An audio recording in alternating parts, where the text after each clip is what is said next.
Bienvenue sur la 58e édition de Kurn-Bruxelles-Kurn le 25 février 2005 avec un Stein de Volder qui va avoir des fourmis dans les jambes, notamment dans le vieux Quaremont. Devant, on a 7 coureurs avec notamment 2 Rabobank et surtout Nico et Coat. Au sein du peloton, c'est bien sûr les équipiers de Tom Bonnen, vainqueur de Gand-Wevelgem 2004, qui roulent à l'avant du peloton pour revenir sur le groupe de tête. De Volder, comme je vous ai dit, il a des fourmis dans les jambes, il attaque, il est accompagné de Tom Bonnen et de Gert Stigman. Ces 3 coureurs vont faire la jonction avec les 5 coureurs qui restaient encore à l'avant de la course.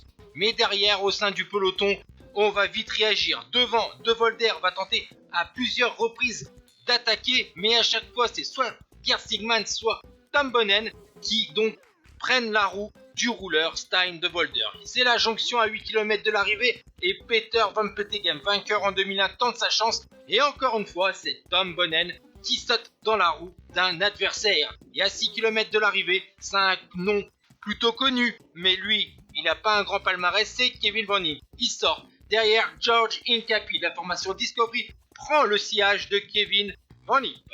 Derrière encore Bert Rosems de la formation David Damon part en chasse à 4 km de l'arrivée, mais devant on va se jouer la victoire à Kurn, et c'est le vainqueur de Gand-Wevelgem 2001, George Hincapie, qui a inscrit à son palmarès une deuxième classique belge en battant au sprint Van Impe. Derrière donc c'est Rosems qui finit 3ème, tandis que vous voyez que c'est le premier américain à remporter donc cette classique.